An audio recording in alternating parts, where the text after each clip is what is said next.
Hello and good afternoon.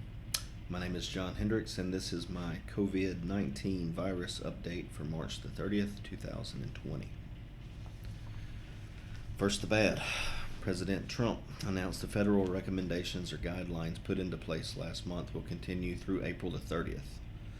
This comes after health officials say that the COVID-19 virus could cause 200,000 deaths in the United States. This is a substantial decrease from the Imperial College estimate of 2.2 million deaths that led to the first tightening of the federal guidelines. The 2.2 million was of course debatable, but was all the same reported as probable instead of worst case. The 200,000 number seems to be much more accurate, and many healthcare professionals believe that the number will hold true regardless of measures taken. For context, the flu kills on average 3 million people worldwide per year since 2015. That is roughly 250,000 people per month. So while 200,000 is a big number percentage-wise, it's not that bad. Texas governor orders self-quarantine for anyone traveling into the state from Louisiana. As with many of these orders, it excludes what the government deems to be essential travel. The scary part of this order is the means of enforcement. Quoted from the governor's statement, DPS troopers will visit the individuals to verify that they are following the executive order. Anyone who does not comply with this order will be subject to a $1,000 fine, 180 days in jail, or both. Texas currently has 2,552 reported cases and have experienced 34 deaths. This number, compared with Louisiana's 3,540 cases, makes this man wonder why the need for a state quarantine. Now is not the time to breed hostility between states, but a time to come together and keep the country moving forward in this period of struggle. Fear-mongering by the media outlet seems to be at an all-time high. Almost all articles written on the COVID-19 virus leave out data that may be perceived as a good number and instead highlight manipulated numbers that make the situation seem much worse than it is. One of the most clear-cut cases was a news story reported by the New Orleans Advocate, March the 21st. That headline reads, "This 30-year-old New Orleans woman tested for coronavirus. She died before getting her results." If you read the article, you'll see that she first passed on a chance to be tested, then a week later took the test. Her partner then found her passed away in the kitchen of their home. What you will not read is a cause of death. That is because she did not die from complications of the COVID-19 virus. What makes the actions of the Advocate even more repulsive is their update on March the 24th. That headline reads, "New Orleans woman, 39, found dead in kitchen, test negative for coronavirus, but doctor skeptical." I find it interesting that they do not comment on this doctor or why he or she found the results skeptical. In the article itself, they only mention that Ott's initial test result was negative, but allowed conducting the retest at the request of the Orleans Parish Coroner's Office. This information came from Ott's boyfriend, Josh Anderson, on his social media. From his social media page, The Advocate, the news source, deemed to write the headline that the doctors found the test skeptical. I could not find an update from the Advocate more current than that, but was able to find one from the Biloxi Sun-Herald. They reported that both the initial test and the retest came back negative. This, of course, means that Natasha Otts did not die of the coronavirus and instead died of some other causes.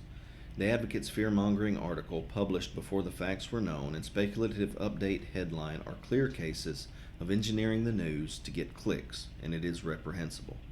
Sadly, they are not the minority in our news industry. Now for the good. The World Health Organization estimated a death rate of 3.4% as of March 3rd. That was up from an estimated 2% on January 29th. Many news outlets have reused the 3.4% mortality rate as a means of fear, comparing it to the flu, which has a mortality rate closer to 1%. Currently in the USA, there are 122,653 cases and 2,112 deaths. This equated to a 1.7% death rate, beating the World Health Organization's estimate by half.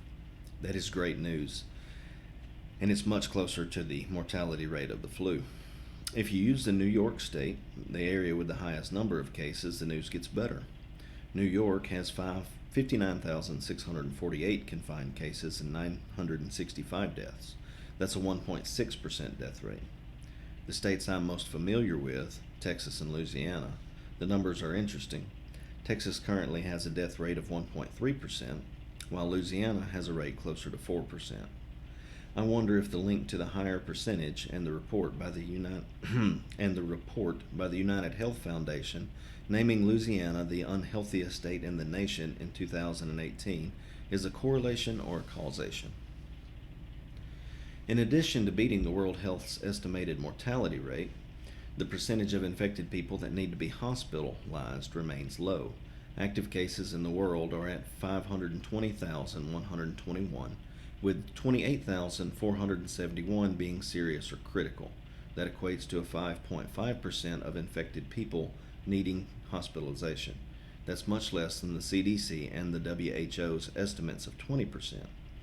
With that being said, I'd like to take the time to read an email sent out by GoRuck last week.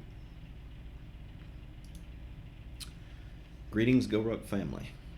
My name is Dr. Richard Angel, an ER doctor and former Special Forces medic, and I want to help as many people as possible get through having the coronavirus and keep them well enough to stay out of the hospital.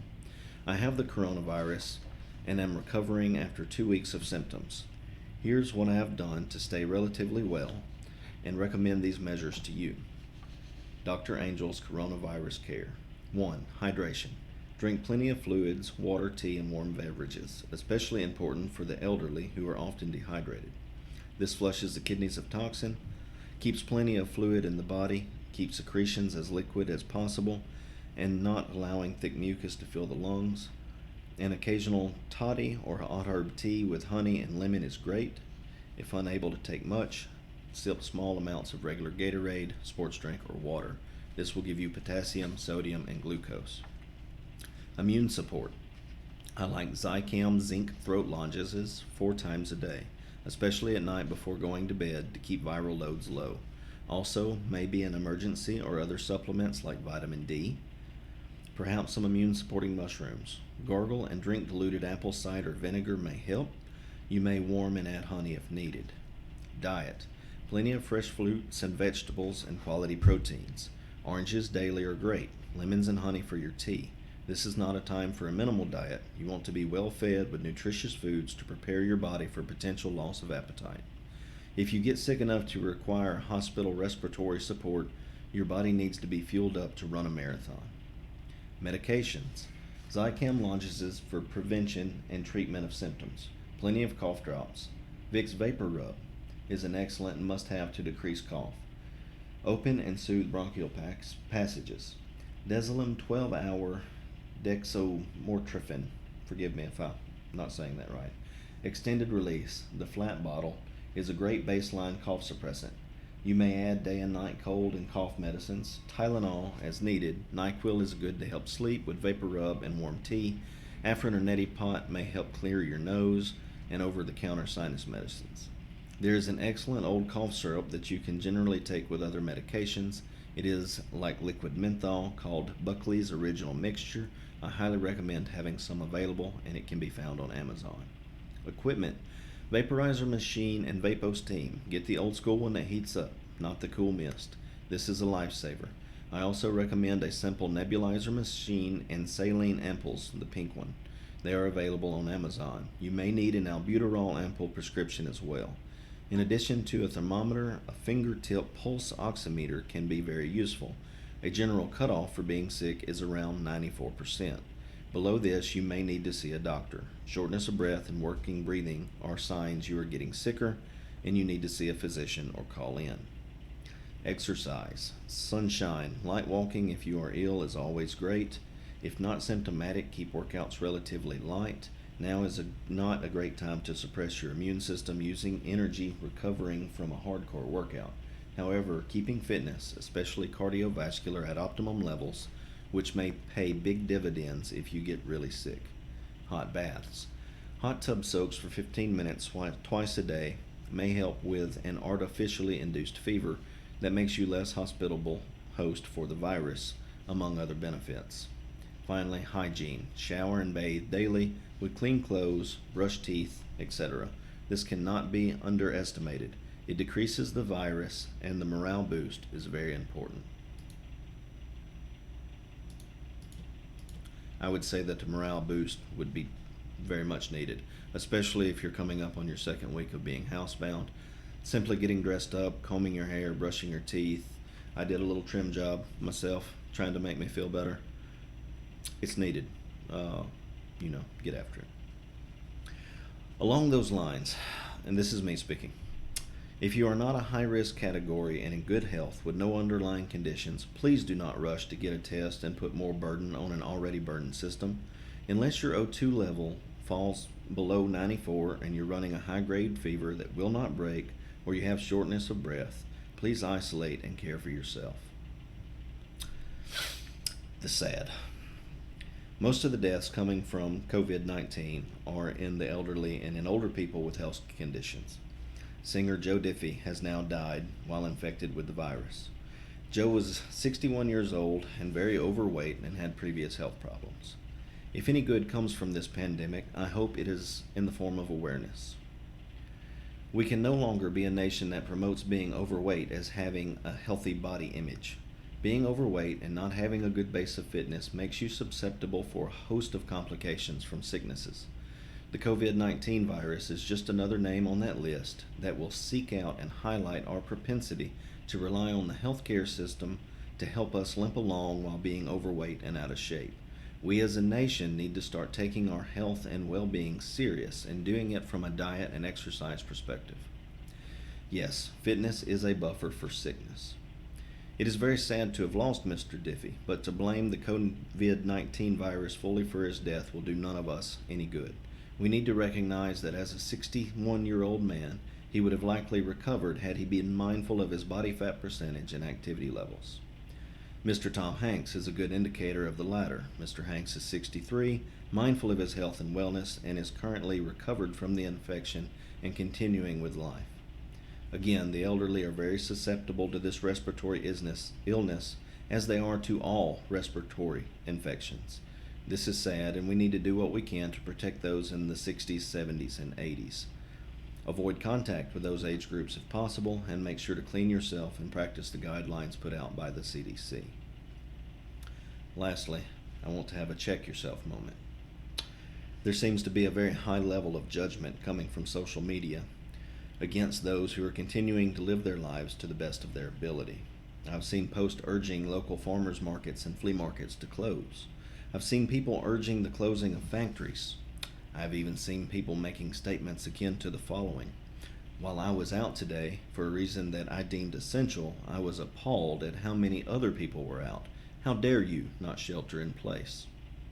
The most crass or elitist I have read went something like this: I was raised to keep enough in savings to cover me for 6 months. Everyone should have done that too, and you would not be worried about shutdowns. I would like to remind you all again of the quote made by Oliver Wendell Holmes, acting Chief Justice of the United States in 1930. The right to swing my fist ends where the other man's nose begins. The right to swing my fist ends where the other man's nose begins. This means that you do not get to deem what is essential for another person based on your own needs. If you are scared of this virus, then limit your interaction with people and quarantine to the extent that makes you feel comfortable. Do not judge those who take more or fewer steps than you for their safety, as it has no bearing on you. If you are taking care of your own business, you have nothing to worry about. Those people at the farmer's market and the flea market may have no other means of income. That may be the only way they can feed themselves and their families. The last I checked, starvation has a 100% mortality rate, much greater than the COVID-19 virus. You need to check yourself.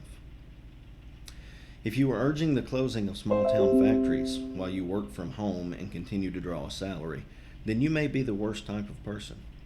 A mindful person, a person with empathy, would realize that small-town factory is the lifeblood of that town. Without it, everything else will start to crumble. Think whatever creator you worship that the American worker has always stood up, laced up, and went to work. They are the backbone of this nation and have always stood up and pressed on when others screamed to bury their heads in the sand. How dare you sit at home in your home office and urge the government to take away their livelihoods? You should check yourself. If you are out riding around for the reason you deem essential and you pass judgment on others that are out, then you need to rein in that arrogance. You live your life and star in your movie and leave others to do the same. The man going for a ride in his car to break the mood from not being able to provide for his family during this crisis is just as important as whatever you're doing. If a marriage can be saved from not because a man and a wife who are normally apart during the day need a home project to work on from Home Depot, then that is more important than whatever you're doing. Fact is, you do not know the intentions or needs of the others, and posting things to the contrary on your social media platform just shows your ignorance, and you need to check yourself. Lastly, if you feel superior to those around you because you were lucky enough to have an emergency fund, then you might be the most arrogant and unfeeling type of person that exists. Yes, we should all save and prepare, but no, we are not all capable of that. To write off the concerns and needs of the needy because you saved an emergency fund shows a lack of connection to your fellow Americans that is frankly scary, and you absolutely need to check yourself. To close, I urge you during this time to fight against the fearful reporting of the media. This thing is bad, but it's not that bad. We're going to lose lives, but not as many as their worst case reporting would have you believe. We need to practice hygiene and avoid large crowds. But we cannot allow this virus or the media's portrayal of it to rob us of ourselves and our identities. When you see your neighbors, speak to them, smile, and wave. Let them know that you do not see them as enemies to be fearful of. During this time of stress, do not add to it by being heartless and judgmental on social media. If you feel overwhelmed, turn it off. It's not that bad. It's a virus that causes flu-like symptoms that will hospitalize 20% of the people infected with it. In those terms, it's nothing new. Please be skeptical and look for the ways the media is misleading the narrative to control your emotions. They are controlling the mob with the old adage, if it bleeds, it leads. It is sad and disgusting, but that is our media industry. Remember that the politicians are going to react in kind to the way their constituents are reacting. The more we present a level-headed, educated front, the more our elected officials will, and perhaps we can stem this overreaction before it causes irreversible harm to our society. Thank you for taking the time to listen to me. I hope this finds you well. Good night.